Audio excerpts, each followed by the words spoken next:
ವೀಕ್ಷಕರೆಲ್ಲರಿಗೂ ದೈನಿಕ ರಾಶಿ ಫಲ ವಿಶೇಷ ಕಾರ್ಯಕ್ರಮಕ್ಕೆ ಸ್ವಾಗತ.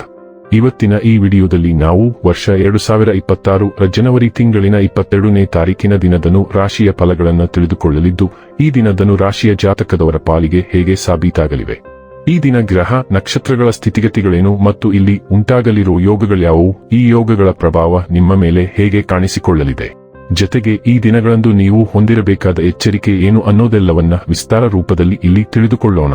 ಮಾಹಿತಿ ತಿಳಿದುಕೊಳ್ಳುವುದಕ್ಕೂ ಮುನ್ನ ನಮ್ಮ ವಿನಂತಿ ಎಂದರೆ, ನೀವಿನ್ನೂ ನಮ್ಮ ಚಾನೆಲ್ ಸಬ್ಸ್ಕ್ರೈಬ್ ಮಾಡಿಲ್ಲವೆಂದರೆ ದಯವಿಟ್ಟು ಈಗಲೇ ನಮ್ಮ ಚಾನೆಲ್ ಅನ್ನ ಸಬ್ಸ್ಕ್ರೈಬ್ ಮಾಡಿ. ಹಾಗೆ ನಿರಂತರ ವಿಡಿಯೋ ಅಪ್ಡೇಟ್ಸ್ಗಳಿಗಾಗಿ ಪಕ್ಕದ ಬೆಲ್ ಐಕಾನ್ ಕ್ಲಿಕ್ ಮಾಡಿ. ವೀಕ್ಷಕರೇ, ದೈನಿಕ ರಾಶಿ ಫಲಗಳನ್ನು ತಿಳಿದುಕೊಳ್ಳುವುದಕ್ಕೂ ಮುನ್ನ ಈ ದಿನ ಗ್ರಹ ನಕ್ಷತ್ರ ತಿಥಿಗಳ ಮಾಹಿತಿ ಮತ್ತು ಯೋಗಗಳ ಕುರಿತು ನೋಡೋಣ. ಈ ದಿನವು ಗುರುವಾರದ ದಿನವಾಗಿರಲಿದ್ದು, ಮಾಘ ಮಾಸದ ಶುಕ್ಲ ಪಕ್ಷದ ಚೌತಿಯ ತಿಥಿ ಇರಲಿದೆ. ಚೌತಿ ತಿಥಿಯು ಈ ದಿನ ರಾತ್ರಿಯ 2:28 ಇರಲಿದ್ದು, ನಂತರದಲ್ಲಿ ಪಂಚಮಿ ತಿಥಿ ಪ್ರಾರಂಭವಾಗಲಿದೆ. ಜತೆಗೆ ಈ ದಿನ ಮಧ್ಯಾಹ್ನದ 2:27 ಶತಭಿಷ ನಕ್ಷತ್ರದ ಗೋಚರವಿರಲಿದ್ದು, ನಂತರದಲ್ಲಿ ಪೂರ್ವ ಭಾದ್ರ ನಕ್ಷತ್ರದ ಗೋಚರ ಪ್ರಾರಂಭವಾಗಲಿದೆ. ಜತೆಗೆ ಈ ದಿನ ಸಂಜೆ 5:38 ವರಿಯಾನ್ ಹೆಸರಿನ ಯೋಗ ಇರಲಿದ್ದು, ನಂತರದಲ್ಲಿ ಪರಿಗ ಹೆಸರಿನ ಯೋಗ ಪ್ರಾರಂಭವಾಗಲಿದೆ. ಇನ್ನು ಈ ದಿನ ಚಂದ್ರದೇವನು ಕುಂಭರಾಶಿಯಲ್ಲಿ ಗೋಚರಿಸಲಿದೆ. ಅದೇ ಸೂರ್ಯದೇವನು ಈ ದಿನ ಮಕರ ರಾಶಿಯಲ್ಲಿ ಗೋಚರಿಸಲಿದ್ದಾನೆ.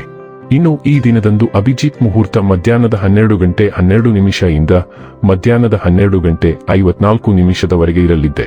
ಇದು ಈ ದಿನದ ಗ್ರಹ ನಕ್ಷತ್ರ ತಿಥಿಯ ಕುರಿತಾದ ಮಾಹಿತಿಯಾಗಿದ್ದು, ಇದರ ಆಧಾರದ ಮೇಲೆ ನಿಮ್ಮ ದಿನಚರಿಯಲ್ಲಿಯೂ ಬದಲಾವಣೆ ಕಂಡು ಬರಲಿದೆ. ಇನ್ನು ಈಗ ಈ ದಿನದ ಧನು ರಾಶಿಯ ಫಲಗಳ ಕುರಿತು ನೋಡುವುದಾದರೆ, ನಿಮ್ಮ ದಯಾಳು ಪ್ರಕೃತಿ ಇಂದು ಅನೇಕ ಸಂತೋಷದ ಕ್ಷಣಗಳನ್ನು ತರುತ್ತದೆ. ನಿಮ್ಮ ಹೆಚ್ಚುವರಿ ಹಣವನ್ನು ಒಂದು ಸುರಕ್ಷಿತ ಸ್ಥಳದಲ್ಲಿರಿಸಿ, ಹಾಗೂ ಇದು ಮುಂದಿನ ಕಾಲದಲ್ಲಿ ನಿಮಗೆ ಒಳ್ಳೆಯ ಆದಾಯ ತರುತ್ತದೆ. ಅಗತ್ಯವಿದ್ದರೆ ಸ್ನೇಹಿತರು ನಿಮ್ಮ ನೆರವಿಗೆ ಬರುತ್ತಾರೆ. ನೀವು ಪ್ರಣಯದ ಆಲೋಚನೆಗಳು ಮತ್ತು ಹಿಂದಿನ ಕನಸುಗಳಲ್ಲಿ ಕಳೆದು ಹೋಗುತ್ತೀರಿ. ಸ್ನೇಹಿತರ ಅಮೂಲ್ಯ ಬೆಂಬಲ ವೃತ್ತಿಪರ ವಿಷಯಗಳಲ್ಲಿ ನಿಮಗೆ ಸಹಾಯ ಮಾಡುತ್ತದೆ. ಸಂಜೆಯ ವೇಳೆಯಲ್ಲಿ ನೀವು ನಿಮ್ಮ ಆಪ್ತರೊಬ್ಬರ ಮನೆಯಲ್ಲಿ ಸಮಯವನ್ನು ಕಳೆಯಲು ಹೋಗಬಹುದು. ಆದರೆ ಈ ಸಮಯದಲ್ಲಿ ನಿಮಗೆ ಅವರ ಯಾವುದೋ ಮಾತು ಕೆಟ್ಟದನಿಸಬಹುದು ಮತ್ತು ನಿಗದಿತ ಸಮಯದ ಮೊದಲು ನೀವು ಹಿಂತಿರುಗಬಹುದು. ನಿಮ್ಮ ಸಂಗಾತಿಯು ಅವನ ಅಥವಾ ಅವಳ ಜೀವನದಲ್ಲಿ ನಿಮ್ಮ ಮೌಲ್ಯವನ್ನು ವಿವರಿಸುವ ಕೆಲವು ಸುಂದರ ಪದಗಳನ್ನು ಇಂದು ನಿಮಗೆ ನೆನಪಿಸುತ್ತಾರೆ. ಹಿಂದಿನದನ್ನು ಬಿಟ್ಟು ಬಿಡುವುದು ಇಂದು ನಿಮ್ಮ ಪ್ರಗತಿಗೆ ಪ್ರಮುಖವಾಗಿದೆ. ನೀವು ಹಿಂದಿನಿಂದ ಪಾಠ ಕಲಿಯಬೇಕು, ಆದರೆ ನಂತರ ನೀವು ಅದನ್ನು ಬಿಟ್ಟು ಬಿಡಬೇಕಾಗುತ್ತದೆ. ನೀವು ಇದನ್ನು ಅರಿತುಕೊಂಡರೆ ನಿಮ್ಮ ಜೀವನದಲ್ಲಿ ನೀವು ಎದುರಿಸುತ್ತಿರುವ ಪ್ರಮುಖ ಸಮಸ್ಯೆಗಳನ್ನು ಪರಿಹರಿಸುವತ್ತ ನೀವು ಒಂದು ದೊಡ್ಡ ಹೆಜ್ಜೆ ಇಡಬಹುದು. ಆರೋಗ್ಯ ಮತ್ತು ಸ್ವಾಸ್ಥ್ಯ ಬಗ್ಗೆ ತಿಳಿದುಕೊಳ್ಳೋಣ. ನಿಮ್ಮ ಆಹಾರ ಸೇವನೆಯು ಸಮತೋಲಿತವಾಗಿದ್ದರೆ, ನೀವು ನಿಯಮಿತವಾಗಿ ವ್ಯಾಯಾಮ ಮಾಡಿದರೆ ಮತ್ತು ನಿಮ್ಮ ದೈಹಿಕ ಅಗತ್ಯಗಳನ್ನು ಸರಿಯಾಗಿ ನೋಡಿಕೊಂಡರೆ ಮಾತ್ರ ನೀವು ಕಾರ್ಯನಿರತ ಜೀವನವನ್ನು ಸುಲಭವಾಗಿ ನಿರ್ವಹಿಸುವ ಸಾಮರ್ಥ್ಯವನ್ನು ಕಾಪಾಡಿಕೊಳ್ಳಬಹುದು. ಯಾವುದೇ ದಿನ ವ್ಯಾಯಾಮವನ್ನು ಬಿಟ್ಟು ಬಿಡಬೇಡಿ. ಒಂದು ದಿನ ಊಟ ಮಾಡಲು ಸಾಧ್ಯವಾಗದಿದ್ದರೆ ರೆಸ್ಟೋರೆಂಟ್ ಆಹಾರ ಅಥವಾ ಹೆಪ್ಪುಗಟ್ಟಿದ ಆಹಾರವನ್ನು ತಪ್ಪಿಸಿ. ಅಂತಹ ಸ್ಥಿತಿ ಎದುರಾದರೆ ಬೇಯಿಸಿದ ಆಹಾರವನ್ನು ಸೇವಿಸಿ. ನೀವು ಆರೋಗ್ಯಕರ ಜೀವನ ಶೈಲಿಯಿಂದ ಕೇವಲ ಒಂದು ಹೆಜ್ಜೆ ದೂರದಲ್ಲಿದ್ದೀರಿ. ಡೈಲಿ ಲವ್ ಮತ್ತು ರಿಲೇಶನ್ಶಿಪ್ ಬಗ್ಗೆ ತಿಳಿದುಕೊಳ್ಳೋಣ. ನಿಮ್ಮ ಪ್ರೇಮ ಜೀವನವು ತಮಾಷೆ ಮತ್ತು ಹಗುರವಾಗಿರುತ್ತದೆ. ಸಂತೋಷದ ಕ್ಷಣಗಳನ್ನು ಅಪ್ಪಿಕೊಳ್ಳಿ ಮತ್ತು ಹಂಚಿಕೊಂಡ ನಗುವಿನ ಮೂಲಕ ಆಳವಾದ ಸಂಪರ್ಕವನ್ನು ಬೆಳೆಸಿಕೊಳ್ಳಿ. ಮುಕ್ತ ಸಂಭಾಷಣೆಗಳು ನಿರಾಳತೆ ಮತ್ತು ಸ್ವಾತಂತ್ರ್ಯದ ಭಾವನೆಯನ್ನು ತರುತ್ತವೆ. ಉತ್ಸಾಹವು ಸ್ವಾಭಾವಿಕವಾಗಿ ಹರಿಯುತ್ತದೆ, ಆದರೆ ನಿಮ್ಮ ಸಂಗಾತಿ ಖಚಿತವಿಲ್ಲದಿದ್ದರೆ ಸೌಮ್ಯವಾಗಿರಿ. ವಿಷಯಗಳನ್ನು ಸರಳ ಮತ್ತು ಪ್ರಾಮಾಣಿಕವಾಗಿ ಇಟ್ಟುಕೊಳ್ಳುವುದರಿಂದ ಒತ್ತಡ ಅಥವಾ ಗೊಂದಲವಿಲ್ಲದೆ ಭಾವನಾತ್ಮಕ ನಿಕಟತೆಯನ್ನು ಆನಂದಿಸಲು ನಿಮಗೆ ಸಹಾಯ ಮಾಡುತ್ತದೆ. ವಿನೋದ ಮತ್ತು ಪ್ರಾಮಾಣಿಕತೆ ಮುನ್ನಡೆಸಲಿ. ವೃತ್ತಿ ಮತ್ತು ಹಣ ಬಗ್ಗೆ ತಿಳಿದುಕೊಳ್ಳೋಣ.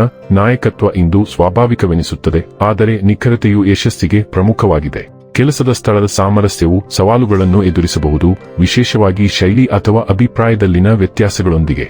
ಮಾತನಾಡದ ಒಳನೋಟಗಳು ನಿಮ್ಮ ವೃತ್ತಿಪರ ಹಾದಿಗೆ ಮಾರ್ಗದರ್ಶನ ನೀಡಬಹುದು, ಅನಿರೀಕ್ಷಿತ ನಿರ್ದೇಶನವನ್ನು ನೀಡಬಹುದು. ನಿಮ್ಮ ಸುತ್ತಲಿನ ಮಹಿಳೆಯರ ಸಲಹೆಯನ್ನು ಸ್ವೀಕರಿಸುವವರಾಗಿರಿ. ಸೂಕ್ಷ್ಮ ಅಂತಃಪ್ರಜ್ಞೆಯು ತರ್ಕದೊಂದಿಗೆ ಬೆರೆತು ನಿಮ್ಮ ವೃತ್ತಿ ಜೀವನವನ್ನು ರೂಪಿಸುತ್ತದೆ. ಇನ್ನು ಕೊನೆಯದಾಗಿ ಈ ದಿನ ಮಾಡಿಕೊಳ್ಳಬೇಕಾದ ಉಪಾಯಗಳ ಕುರಿತು ನೋಡುವುದಾದರೆ, ಉತ್ತಮ ಆದಾಯವನ್ನು ಸಾಧಿಸಲು ಬೆಳ್ಳಿ ನಾಣ್ಯವನ್ನು ಗಂಗಾಜಲದಲ್ಲಿ ಹಾಕಿ ಅದನ್ನು ಮನೆಯಲ್ಲಿ ಇರಿಸಿ. ವೀಕ್ಷಕರೇ, ಇದಾಗಿತ್ತು ಧನು ರಾಶಿಯ ಜಾತಕದವರ ದೈನಿಕ ರಾಶಿ ಫಲದ ಮಾಹಿತಿ ಇಷ್ಟವಾದರೆ ವಿಡಿಯೋವನ್ನು ಲೈಕ್ ಮತ್ತು ಶೇರ್ ಮಾಡಿ. ಹಾಗೆ ಚಾನೆಲ್ ಸಬ್ಸ್ಕ್ರೈಬ್ ಮಾಡುವುದರ ಜೊತೆಗೆ ನಿರಂತರ ವಿಡಿಯೋ ಅಪ್ಡೇಟ್ಸ್ಗಳಿಗಾಗಿ ಪಕ್ಕದ ಬೆಲ್ ಐಕಾನ್ ಕ್ಲಿಕ್ ಮಾಡಿ.